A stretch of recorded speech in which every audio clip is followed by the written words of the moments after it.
Am I live? Yes, I'm live. Oh, I'm on TV. I'm on TV. Mom, I'm on TV. Look at me doing my show. And people coming in. Oh my god, there's a tasto in my head. No, it's better. Tasto's not there anymore. Okay, we can go then. The life and suffering of Sir Brante in times on the fall of the blessed Archnian Empire. It's a dark adventure, Gabriel. Life is hard. My name is Tasto, Sir Tasto Brante. Great. Thank you. Thank you, Gabriel. I'm indeed Bosch, but you are great as well. And also fantastic. And you are the best viewer in the world. Sorry. Okay, game mode. Chapter restarts. Enable. You will be able to rewind to the beginning of any chapter you have completed and continue from that point. Not. Oh, this is Iron Man. Consequences. You will see the consequences of your possible choices in advance. This is the recommended game mode, as you will be able to direct the character's fate in the way you want. Okay, then maybe if the game is good, we can do another run with hidden consequences. Or what do you want? What do you suggest? I hate that, because then I'm driven to decide based on the consequences. Instead, I wanna have the consequences, you know, right in my face. I wanna take the consequences right in my face. I'm gonna decide by myself, you know. The goal of a wise man is to do good, and I don't let consequences judge me. You hold the fate of a single man in your hands. You will follow his life from birth to death. Your choices shall define who Sir Brante will grow up to be. You will decide his personality, social status, and what mark he'll leave on history. With every step he takes at your behest, Sir Brante's character will change and evolve. Your decisions will close some doors for him, but open many others. The world of Sir Brante's birth is a ruthless realm, where people are divided into estates. It's hard to be a hero here. Be ready to accept that Sir Brante cannot overcome every challenge in this path. Every hard choice will test his character and personal qualities. Often, you will not be able to make the choice you would like to. It may happen because you choose a different road earlier, exhausted your hero's willpower, or haven't earned the right position in society. Every victory will be a struggle, path paved with bitter losses and gut-wrenching failure. Accept the tragedy. This is how you will create a gripping and unique tale for your hero. What will become of your Sir Brante, his loved ones, and this world? It all depends on you.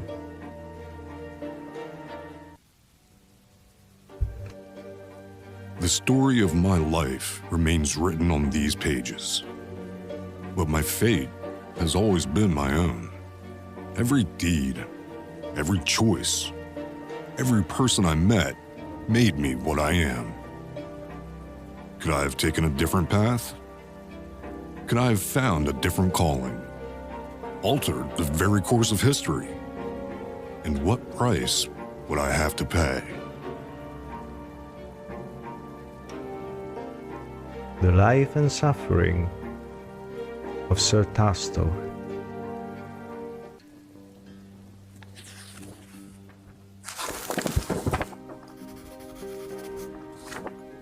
Chapter 1. At the end of time.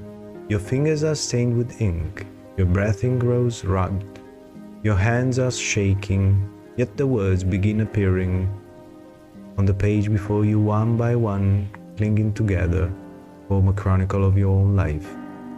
Who are you? How did you reach this end? Settings. Very good. Is sound okay? I guess so. The consequence. Oh, I can change this. Oh, I see. Nice. Very nice. Mi piace la grafica, non avevo dubbi. Okay, we don't know what this is yet. I guess these are the attributes. The audio is okay, right, Enigmind? Please. You were born, raised, and lived your entire life in the blessed Archnean Empire.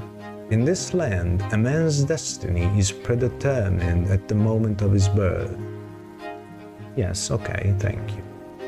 Whether human or Archnean, noblemen, also Archneans are not human. Nobleman, priest, or low-born commoner, all bend to the divine will of the twin gods. And each life is naught but a single cog in the universe's immeasurable machine. The memories come floating back. They engulf you as a merciless wave, binding together days that are thrice dead and gone. The dreams of your childhood, your adolescence, your youth spent in the capital, years of peace teeming with life, and the world drenched in blood. High ranks and lowly deeds, opulent palaces, secretive city backstreets, fields of battle, and faces, so many faces of the people you held dear, the people who walked this road by your side. Such was your life, now all exposed by ink erupting onto the page. With your every step you sought to change the world as you saw fit. The choices of your upbringing, the path you carved in the youth, the fruits of your struggle, the consequences of your sacrifice, all of it led you here, to the end of your time. And every choice had a price. Now, years and years later, the crossroads of your life echo in your memory, the pain and joy inextricably intermingled. Could you have taken a different path, chosen a different calling, found a different place in the world? You had the power to alter the very course of history. Now, on the verge of death, you struggle with doubt, seeking answers to the last and most crucial question of all. Your life, of all the paths in life, why did you walk this one? Did you choose your own fate, or was your life shaped by forces beyond your control? What determines a man's destiny? What determines a man's destiny? Man himself? You can give your answers, guys. Let's see, who Brante are you? Which kind of Brante are you? The man himself? Your life has always been yours to live. You made your own destiny. No, I don't believe this. The world around you. Yes, I do believe this. La grafica mi ricorda quella di Strange Horticulture. I don't know what that is. Yes, I believe this. Your path was charted for you by the people, the age, and the society in which you lived. What about there is no destiny? Destiny does not exist. Human life is an exercise in chance. It's not governed by any laws. Oh, that's true. Well, but you know, this is my answer. What determines a man's destiny? The world around him. Done. Did it, done. Your final hours in this world are upon you. You close your eyes. In your mind's eye, you see them once more, the faces of your family, your friends, your foes, your underlings, your rulers. One after another, you recall the events that change you forever. And in that moment, you know the truth. You are a part of this world. You are its flesh and blood. your family, your hometown, your empire, they all made you what you are. Your destiny was the sum total of your upbringing, your social status, other people's choices, and the age in which you live. That's true. But are you right about this? Is it all true? To learn the truth, you will have to return to the very beginning, remembering every step you took along the way. On these pages, the story of a man named Sir Brante will live once more. Gioco rompicapo dove il giocatore gestisce un negozio di piante. Forse l'ho visto, sì. Serve clienti e piano piano scopre quali sono gli eventi oscuri e misteriosi che accadono in città. Forse l'ho visto, sì. Continue then. There we go. Our childhood. Oh, there's a revolt.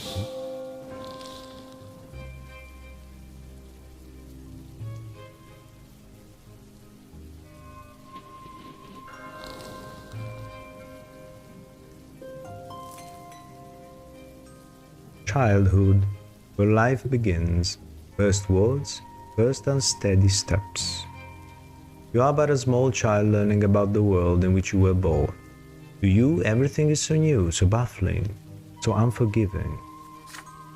A long, trying life stretches before you, so many feats and faults, so many fateful choices to come. Yet you are already sowing the deeds of your future self. You are learning to live and survive in this world, looking for a place within it to call your own, choosing your future destiny. Who will you grow up to be?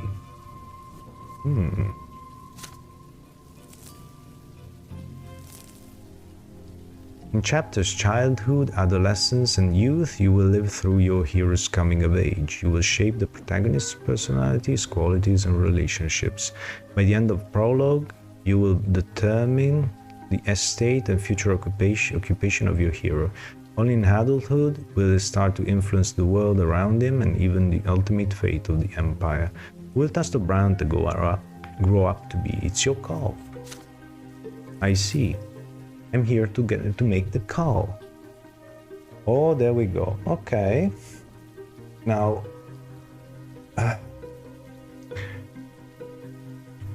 yes.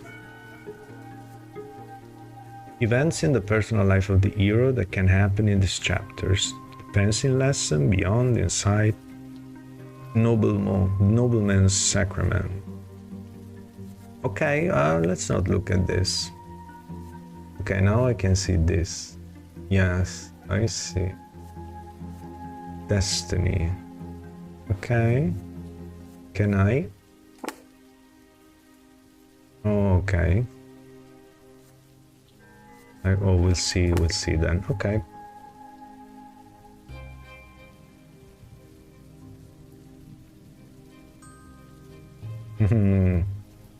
Brava Brona. Brava Brona. So, let's go. Your personal qualities at this age, they determine which choices you may take. I'm a spineless. Okay. Determination, perception. I'm inattentive, I wouldn't say that. Your inner strength, personality, your inner strength, and the number of lesser deaths that you have experienced.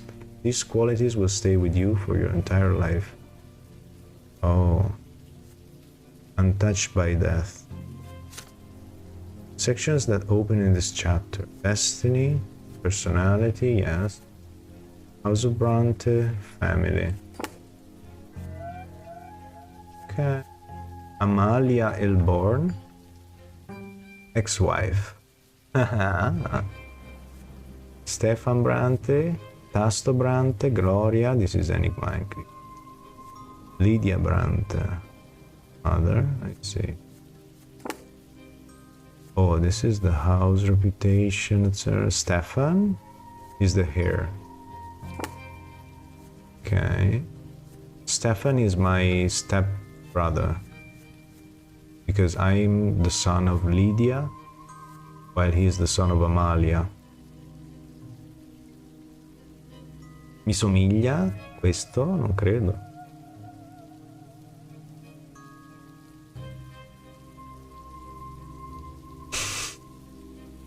Oh, because she died.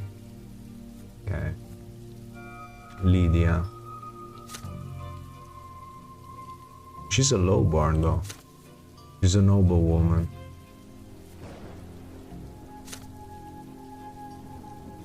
I'm a +2 with her. Sympathy. A humble commoner from the outskirts of Anisot. Neither her lowly origins, nor the fact that your grandfather directly forbade the marriage stopped your father from taking her into his own. Now manages the household and raises Robert's children. Your mother is devoted to her faith and insists that her children will serve their lots. This is my father, Robert, nobleman of the mantle and a judge in the Anisot prefecture. He earned the noble title and the position of the prefecture. He worked tirelessly in his judicial service for the sake of his family. Okay, took care of lowborn mother Lydia as his second wife, thereby jeopardizing the family's noble future. Oh really? I see. Gloria. Indifference. Yeah. I'm accustomed. She's a woman. The illegitimate daughter of your mother, Lydia. Oh, yes, she's only her daughter. So Robert has never met a real father. His position in the family is precarious. Robert has never acknowledged her as his own daughter. The sister is a dreamer. She often has her head in the clouds and can act recklessly at times. Yeah, this is enigma. I see. We'll find you a bardo. Gloria, yeah. Don't worry, it can be Gloria. I don't know if she'll stay alive, but... Okay, and this is me. I'm inattentive, spineless, and ready for action. No, that's not me. Okay. Again. Chapter 1, Childhood. Let's go. Oh, I got an achievement. I'm a newborn. I made it into the world. At first there was nothing. No time, no sensation, nothing but darkness and void. Then a will breathed life into nothingness. Matter and spirit were set in motion. History began its march.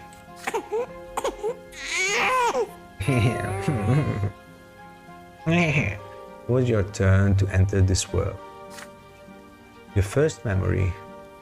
You are lying on your back, blinded by a bright white light.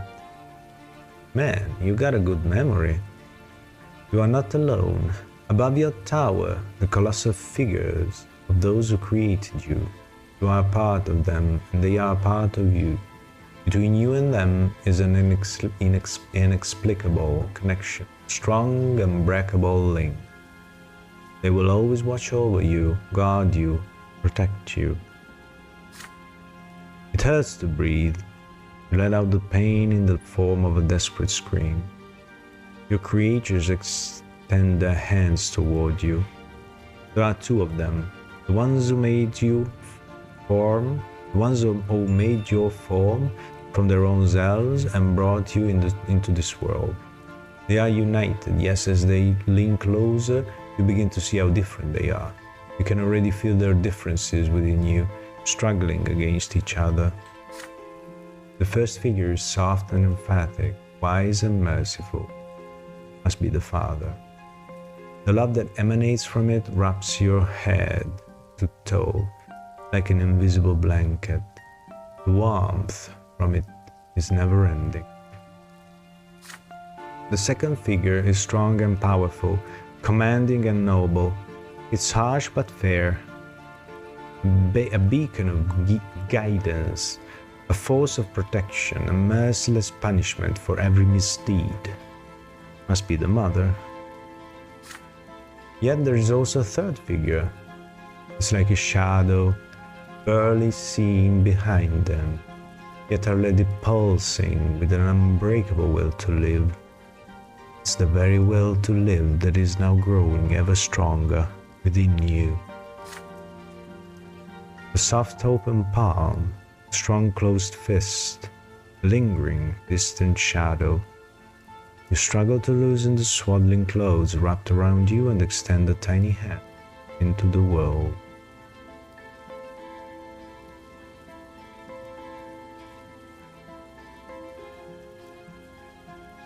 Well, guess I'll reach out to the palm.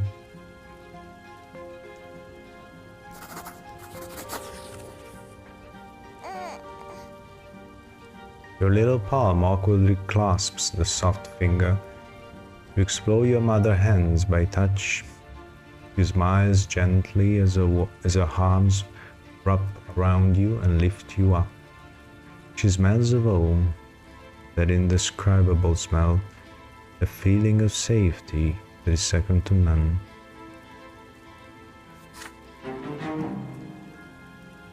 Her embrace is the warmest place in the world, a place you want to stay for all eternity. Perception +1. There we go. My birth is the year 1118. Your life in this world begins. How will you live it? Though. Good choice. I don't know. It's the mother, man.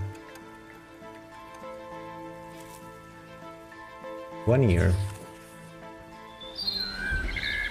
As the days go by, you learn to tell your parents apart. You recognize father by his heavy breath and strong, cold hands. He visits you rarely. Hello there, little Sir Brante. Makes complete sense. Mother's tender voice, however, follows you days and nights. You're growing so quickly, my child. There are 2 more children in the family named Stefan and Gloria. Gloria sings songs to you. She often dresses you in tight clothing and gently holds your hands as you learn to take your first steps. Stefan likes to sweep you up and pinch you and toss you in the air. Oh look, this is your brother and sister. Yeah, you're my little brother. We're gonna play together, but I'll always be in charge, because you were better commoner. That's how it should be. That's Gabrielle right here. This is Team Nye in the family. È o tasto. Yeah, you're my little brother. We're gonna play together, but I'll always be in charge, because you were a better commoner. And that's a shortcut, by the way. It's a shortcut. Tusto and tasto, yeah. Yes. Be quiet, you. He doesn't understand yet. Come on, baby Tasto. Baby Tasto. Let's go play in the yard. Oh my god. Okay, the volume is a bit too loud for me. Okay. It's hot outside. You grip your brother's hand with one hand and your sister's with the another as they help you walk down the giant stone stairs. Then you sit on the ground and start exploring the sparse blades of grass with your fingers. It tickles.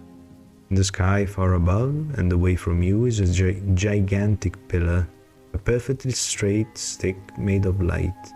It's so bright, it hurts to look at it. Oh. Why are you staring at the shining pillar? It's not going anywhere, you know. Why are you staring at the shining pillar? It's not going anywhere, you know. This is shortcut, by the way. Hey, wanna play hide and seek? He's just a little baby. How's he gonna play? Then you hide him, and then try to find both of you. Fuck you, Stefan. You have no idea what they're talking about, but you support them with happy cooing. This is strange, but so exciting. Stefan and Gloria glance at each other, then your brother walks to a big tree, closes his eyes, and starts shouting something. Gloria takes your hand and walks you through the yard. Your sister takes you behind some thick bushes by a tall wall. The light from that light stick on the horizon barely reaches here. You can see home from this place. The ground is crawling with tiny black bugs. Gloria sits you down on the ground and puts a finger to her mouth for some reason. And then she's gone. Can no longer hear Stefan's voice. Gloria is nowhere to be seen. You feel colder. Bugs are no fun to play with. You've been sitting here for a long time, completely alone. Nobody checks on you. Did they forget about you? Did they abandon you? Yeah, right, Enigmind? Thank you for abandoning me. That's what you call kindness, right? Be nice. Yes, I understand a lot of stuff now. Well, I mean, I have to try to think as I was back then, because obviously today would be different. Back then I would have probably cried loudly. I was I was educated by well, let's not talk about that. But yes, I would have cried. And obviously at the bottom you can see the description. Yeah, that's me. It's really me. I recognize myself in that image. You take a deep breath and start bawling. This is the loudest you've ever cried. It's a cry of sheer terror. I understand that. The cry of a boy waiting to be found, a boy whose brother and sister hurt his feelings when they left him all alone. Yes, I will grow up as a villain. Yes. You hear brisk steps, then the leaves and twigs rustling and parting. Mother leans over you. Oh no. So that's where they took you. Your tears dry the moment you see her. You greet her with glee. There is no reason to be afraid anymore. Mother picks you up, puts you to her chest and pats you on the head. Your brother and sister stand behind her, clearly feeling guilty. Gloria is in tears, just like you. Stefan? I'll call him Stefan. It's written like that to me, Stefan. Keeps staring at his feet. Okay, well. Ooh, yeah, I'm growing to be a villain. You hug Mother tightly. She's there. She's here now. Yes, I will have my revenge. Willpower plus 10. Another year go by. 2 years. Ooh, another memory. You're still a little child, but you can already walk and run around on your own. Today is out of the ordinary. Father is busy around the house, giving orders to the servants. Throughout the day, the kitchen has been abuzz with work, and there are solemn, gloomy preparation candles being lit. Even your older brother Stefan is quiet today. Mother takes your hand and brings you to your sister Gloria. Come on, Enigmind. You would choose to sit and wait. That was also a fair choice for me. But you know, at some point I would have cried. Maybe even at an earlier point. My son, today is the great descent. We honor the day when the twin gods descended to us. We must spend this day in reverence to the gods. You are too young to understand, so just do everything your sister says for now.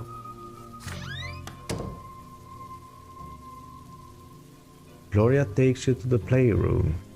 There are no toys there, no chairs. Even the carpet has been taken away. There is nothing there but a bare wooden floor. She really looks like you, Enigmind. Today we're not allowed to go to any other rooms, and we'll be eating nothing but gruel and stale bread. On the day of the Great Descent, everyone must be where they belong. Wow, I see. It's quiet, unusually so. Muffled voices from beyond the door are all you can hear. You are sitting on the cold floor, confused, with no idea what to do.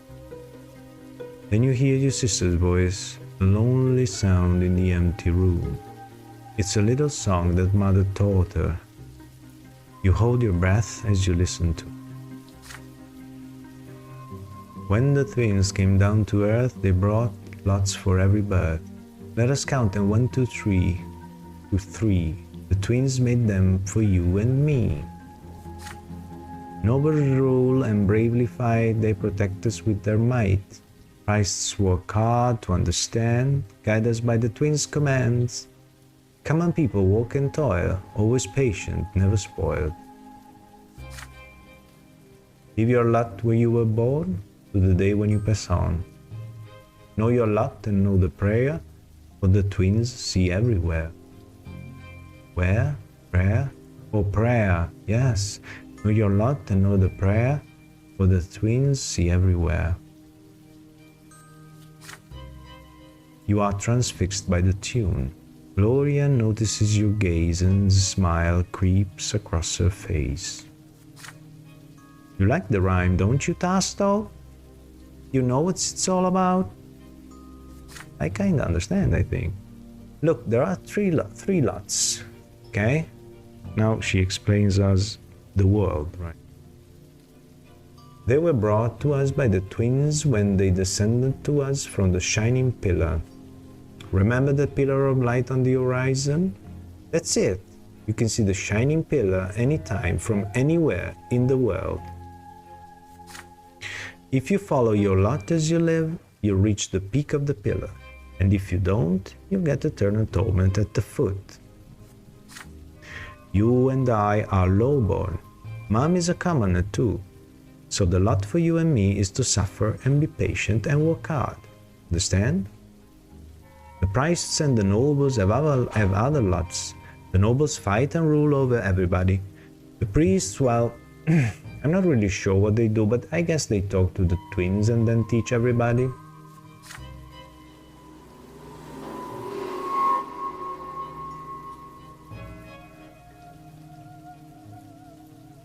Gloria stares at you intently. Did you get it, silly? Then she shakes her head and keeps singing the song over and over again. Her voice transfixes you, drawing you in. The room starts to glow like the sky. From this light emerge two figures you have known ever since the moment of your birth. One of them embraces your sister's shoulder, the other stands guard behind her back. You watch this happening before your very eyes, unable to turn away. Gloria is swaying to the song, unaware of what is happening. She sings the final verses one more. Know your lot and know the prayer. Know the prayer. Wow. If you're compelled by this divine sight to express yourself somehow, you feel words condensing within you from the light. What will these words be? Okay. Okay, I would probably have felt that something was wrong with all of this, but I don't know, because that's I am 2 years old, and that's the normal world, right? That world is normal there, so should I be, well, this is a tough one. I would probably sing the last line wrong. I wouldn't finish the song, I think. I've never been one to finish the song properly. I refused gifts as a very little child. So, because I didn't understand them. So yes.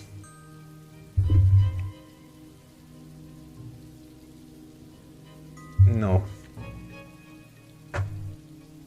Okay, Gloria is swaying to the song, unaware of what is happening. Since the final verse is one more small, and the fact that this song kinda summons something, yeah, I don't want that. Yes, I'm gonna sing the last line wrong. Shout words of your own instead of the last line of the song.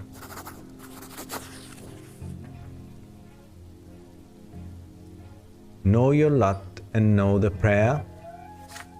The lots are lies told everywhere. Yes, it's a Sulmona. It's a Sulmona. I've been to Sulmona a lot. What's a Sulmona? I can't make out the word. Umrayu X. Yes. But the lots are lies told everywhere. The lots are lies. Are lies, I tell you. Don't believe the lots.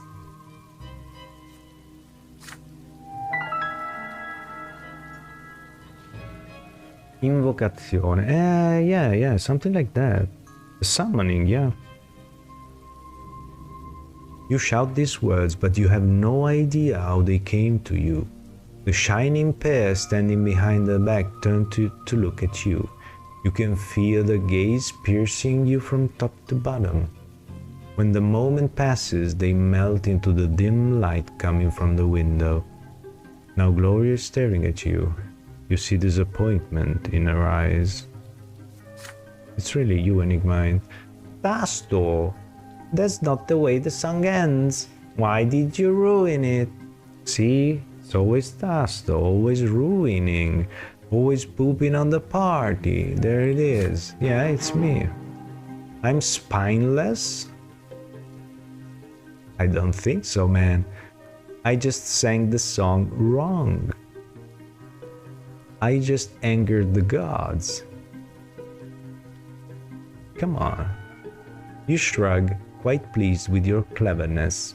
Yes, oh, that's really me. Take that, Stefan. You spineless piece of...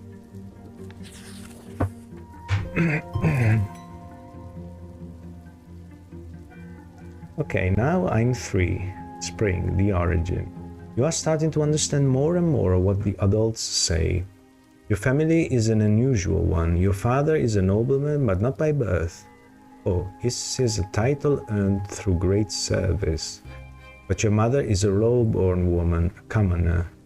Because of this, you were born a commoner. A father says you may yet come unto nobility.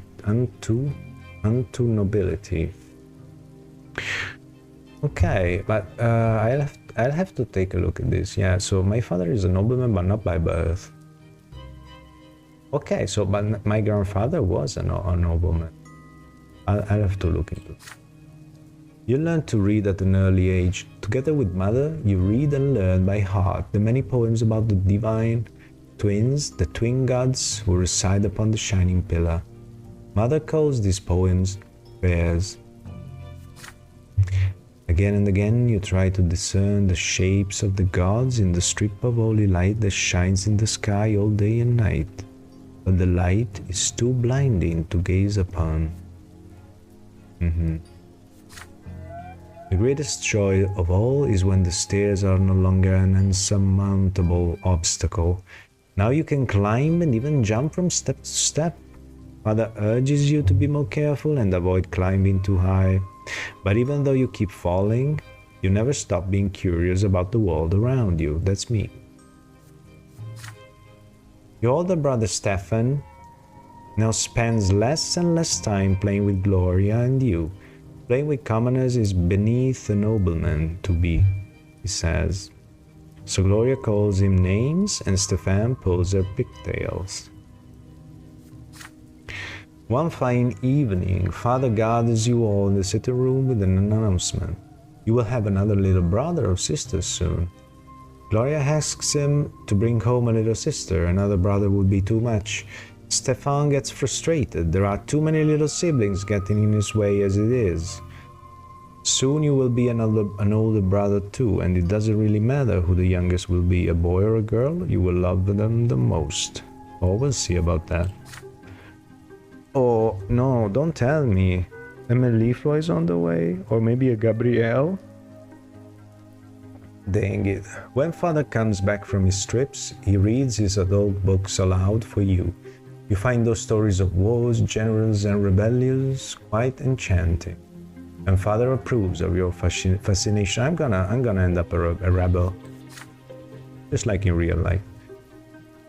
Study hard, and maybe one day you'll become a noble of the mantle and earn your sword. But first, you need to grow up. Growing up, the concept is as terrifying as it is alluring. So there we go. There we go. You keep staring at the carpet, or a lot of suffering. You keep staring at the carpet under your feet. You are both ashamed and proud, and it feels hard. Scratching your hand stings a little. Stefan is standing next to you, sniffling from pain. Your brother was training in the yard with a wooden sword. You wanted to play with him, but he ended up getting angry and throwing the sword at you. The stick hit you in the shoulder. You pick it up and hit him with it? Fair. You see Mother's shoes walking to and fro on the carpet. You don't want to look up. You would rather not see her angry. She's not as gentle to you these days. Why did you hurt Stefan, Tasto? You stammer out an explanation. He hit you first. You just hit him back. How dare he pester me like that? When I grow up, I'm gonna hit you with a real sword. Oh, sorry. How dare you pester me like that? When I grow up, I'm gonna hit you with a real sword. Mother shushes you both and speaks to you again. Her voice is stern, and yet you can still feel a concern for you. Even if Stefan hits you, you cannot hit him back. You are my son, and I was born a commoner. Wow, every time you have to specify who's who, huh? Our lot is to suffer, but your brother was born from a noble father and a noble mother. His sacrament is coming soon, and then he'll rule over the likes of us. If you hurt a noble, you must be punished. That's your lot. And the sooner you learn it, the better off our entire family would be. Now Stefan looks at you in triumph. You look at Mother in fear, not sure what to do now. Oh, that would be, yes, that would be bad. No, I don't accept my punishment. I've always been puzzled by this stuff, you know. When adults speak in adults' terms, so this is how it works. I never get rid of this, actually. I don't accept it. No, it must make sense, logically and morally. I don't care about how stuff is. Stuff can be changed. I demand an explanation. You demand that Mother explain why things are like this. There we go, and I'm crying again. See? That's the destiny of a guy like me. You start asking questions. Why were you born a commoner if your father is a noble, for example? Because my mother wasn't a noble, right? If you have your father's name, why can't you have his lot? And why can't you choose a lot for yourself if you don't like the one you have? Mother is stunned by all the questions you are peppering her with. Speaking about that, the head of the Brante family and the nobleman of... Yeah, see, he was a nobleman. Senior judge at the Anisot prefecture. He was the first person in the family to get an education and achieve a noble title. Yeah, he was a noble. So my father was a noble. He earned a noble title. It's not... Or maybe it was... Oh, because you're a noble if you come from both noble people, so he's a noble and I'm not. So maybe my mother was a commoner as well. I don't believe this because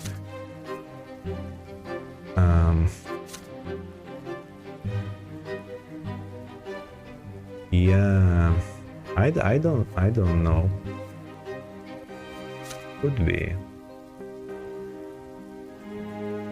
Because, yeah, he specifies here from my father that he did that, so... Why would my grandfather...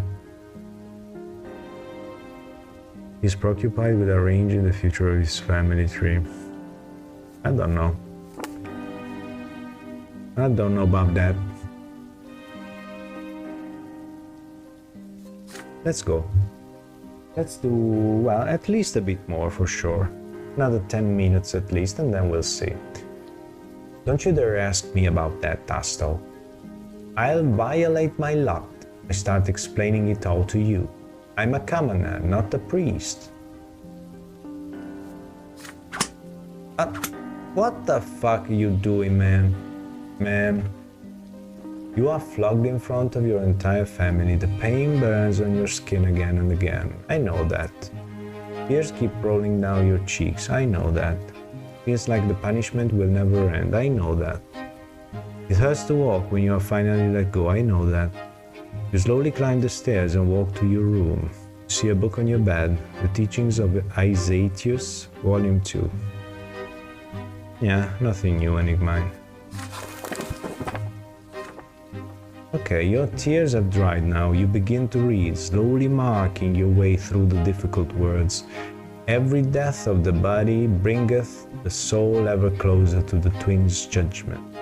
And when the body dieth, the true death, soul soareth to the shining pillar. Obviously, this is marking basically the old third person singular declension. So you can basically take out the H and put an S instead. Slate, no. Again, to me that is just life, as it was. The twin gods do judge every soul, and their judgment is stern and unforgiving. He who followeth his lot in life from birth shall melt in bliss atop the peak of the shining pillar. So yeah, it's about, you know, staying in your place, right? Respecting your place where you've been put. It's just, you know, I don't know, una società rigida, a rigid society. I can stand this. Oh, you can. I could. You can. The words confuse and delude you, instilling fear and awe.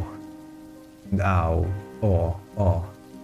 You will read this mysterious book again and again as you grow up.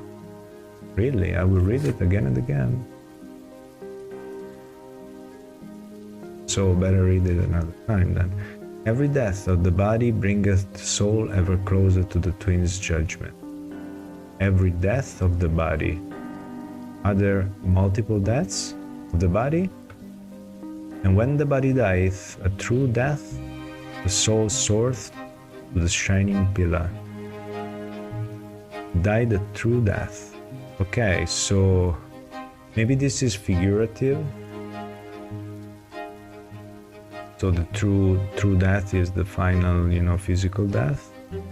The twin gods do judge every soul, and their judgment is stern and unforgiving. Obviously, severity of judgment. So one must behave, better behave. He who followeth his lot in life from birth shall melt in bliss atop the peak, obviously.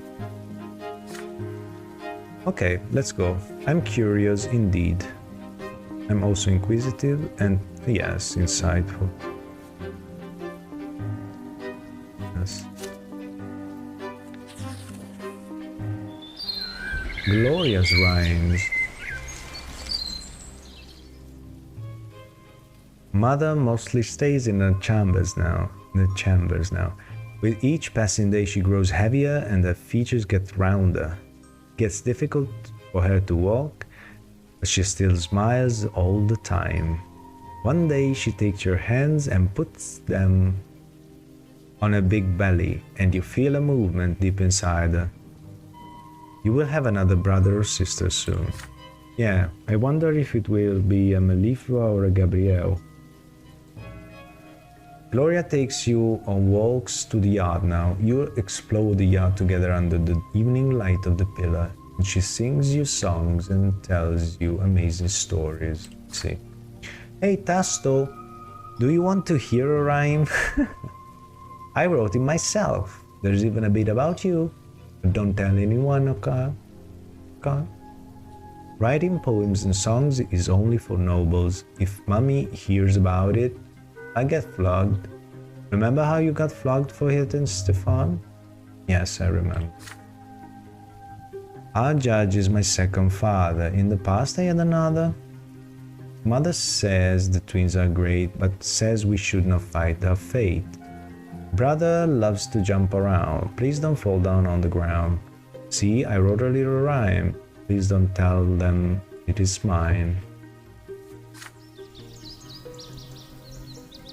You're stupid, Gloria. But today your sister is nowhere to be seen. She promised to take you to the old pond and show you the red frogs that lived there, the red frogs. But she then vanished. The servants join you in your search. Even Mother leaves her chambers when she hears the commotion. Finally, you find Gloria in the far corner of the garden. She is holding a quill and sheets of paper covered in poetry. Too cruel? Well.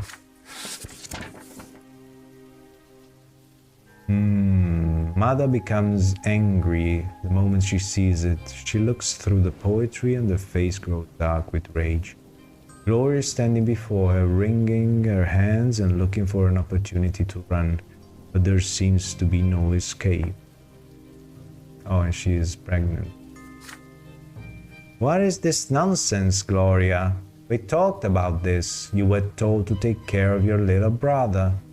You are absolutely not allowed to entertain yourself with this writing. I can decide that for myself, Mom. No, you cannot. It has already been decided by the gods. Come on, Enigma. And he's not a little brother anymore. He doesn't need a nanny. And I need some time alone to think for myself. I'm not hurting anyone. You are a commoner and a future wife. It's time you learned how to properly care for children.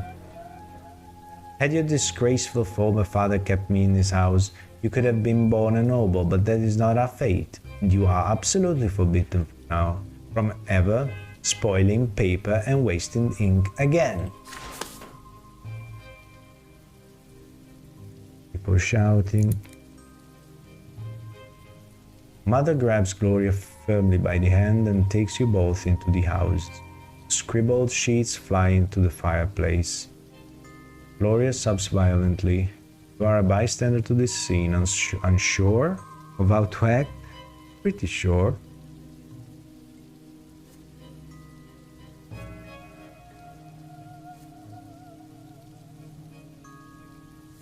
Well, no. Yes. This one. Comfort your sister.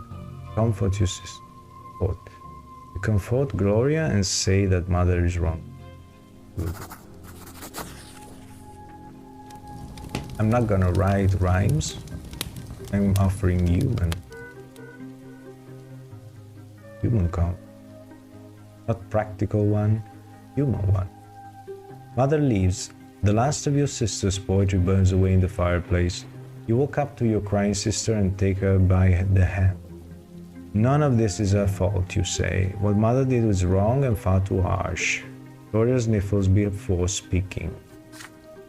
But I didn't leave you all alone. You're not mad at me, really? Oh, man. Bad choice? Why? Oh, you wanted me to help you to... Human, not practical. Poetry, it's not important.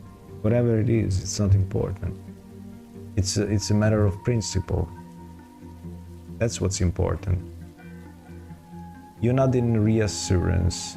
Gloria embraces you. See, Gloria understands. Tasto, you're the best little brother in the world. Yeah, I am. That's what I do. That's what I am, my Gloria. That's what I do. The two of you make a little deal. She promises She promises to tell you when she wants to be alone, and you promise to protect her and their secrets always. Meh, don't know about that.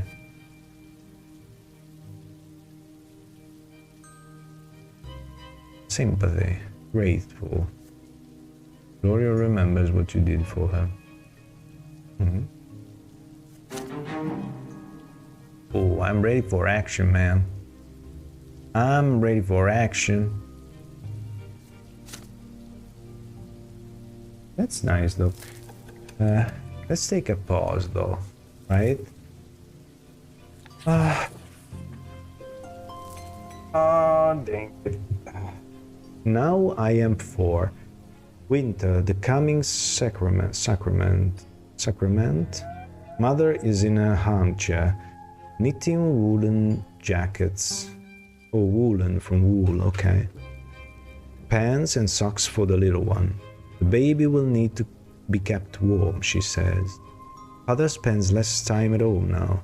Mother says he's very busy with his important job. He's a judge, after all. One day you decide to ask Mother about Stefan and Gloria. How come they're brother and sister to you, but not siblings to each other? Well, my dear, I didn't give birth to Stefan, you see. He's the son of another mother, and Gloria is the daughter of another father. And come now, don't knit your brow like that. Don't knit your brow like that. You'll understand when you're older. How is that even possible? You're all family, are you not? Yes, I understand. I mean, yes. I have these questions myself. See? What? Several days later, Mother calls Stefan and Gloria to the sitting room. You sneak in after them. At first, Mother gets angry and asks you to leave, but then she relents. You are told to sit still, be quiet, and remember every word you hear. When you enter the temple, bow to the twins. Bow, right? Bow is the tool to shoot arrows. Bow to the twins. When you enter the temple, bow to the twins. No, bow to the twins. No, bow. Bow to the twins. Bow, no bow. When you enter the temple, bow to the twins. First to the elder on the right, and then to the younger on the left. Stefan, you're a nobleman to be. So walk along. I'm not sure still, but I'll go with that. So walk along the side paved with marble, where the benches are. Gloria, you walk along the sharp side. When you're there, you must get down on your knees, each on your own side. Stefan, kiss the sword. Gloria, my daughter, they will strike you with the lash. Don't be afraid of it. Resign yourself to the suffering it brings. It's the blessing of your lot. In mentality, these guys are a lot like my parents. Obviously, practically, they are not like that, but, the mentality, Gloria doesn't like the idea of the lash. There's a tense feeling in your chest as well. You were told to remember this. Will the lash strike you too one day? Oh, it will. On the next day, they take your brother and sister to the temple. You run towards them when they finally come back. The back of Gloria's dress is soaked with blood. She's hunched a bit, sobbing quietly. Stefan is putting on airs, acting prouder than ever. Nothing else looks different about them. It's like all is the same, and yet everything has changed. Each of them has accepted their lot. Ooh, Gloria. Stefan is indifferent now towards me.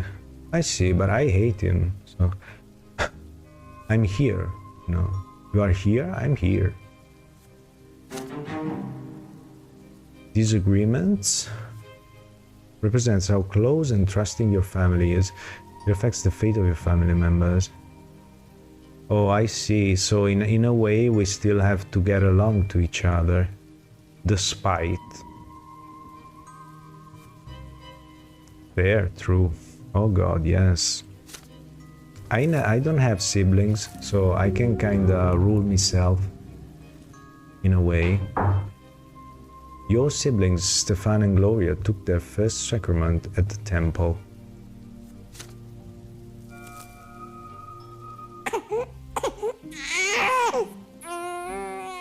Oh, dang it. You eyed the little bundle in your father's arms with curiosity. Behind the many layers of swaddling cloths, is your newborn baby brother. Mother is glowing and smiling with joy. Stefan and Gloria are also here, all excited. You promise yourself you're going to be the best big brother in the world. You never hit them. Oh no, the two of you will play together and tease Stefan together and help Mother together and go on so many adventures together. It feels so strange to be an older brother. Just the other day you were the youngest in the family, but everything is different now. Your parents name your little brother Nathan, and Mother spends day and night by his side. And Nathan cries all the time, day and night.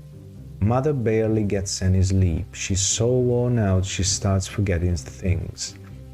Like today, for instance. She forgot her knitting in the armchair in the sitting room. You'd better bring it back to her as soon as possible. You run to Mother's bedroom. You miss her smile so much. You walk in without saying hello and give her the knitting, but instead of gratitude, you get an ice cold, exhausted stare. Nathan is also there, screaming all the time. There you go. Go away, Tasto. You're bothering me. She spits these words out through her teeth. You look at the bawling newborn. She can't even get a minute of respite. Respite? I don't know. Enough already. When are you going to stop? I just want some peace and quiet. Mother leaps across the room and starts shaking Nathan with malice in her eyes. His cries get even louder. She looks so tired from his never-ending screams. He seems to be within an inch of smashing him against the wall. Somebody has to do something. You're scared of your mother right now, but you fear for Nathan's life much more. Oh, sure, Slith. Thank you for being here the whole time. Thank you. I hope you liked the game. Well, we'll talk about this maybe. Thank you, though. Thank you, Slith, obviously. Okay, let me see who's here, by the way.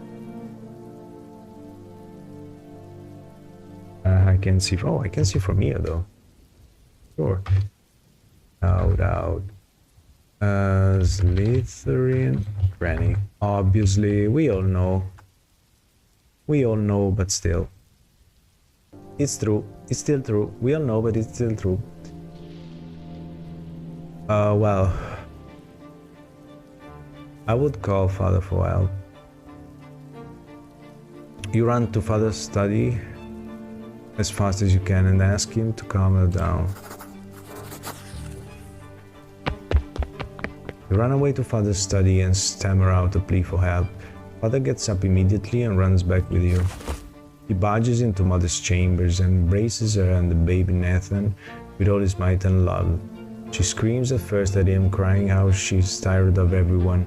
He whispers something in response, then takes Nathan from her and says she should lie down and rest. Then suddenly Nathan stops crying. Mother looks around and sees you standing next to Father.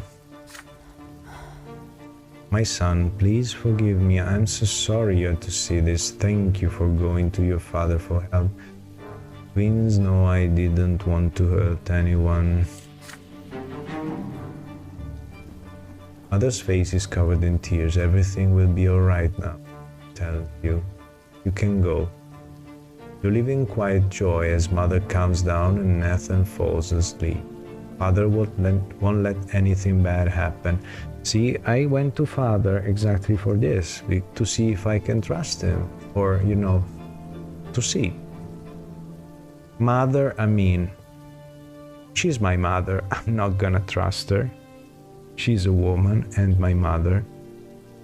Nathan knows you shouldn't trust her. But father, I mean, father is law and order, right? Perception +1. I'm curious, sure. So I am. Your younger brother Nathan is born. And we'll stop here.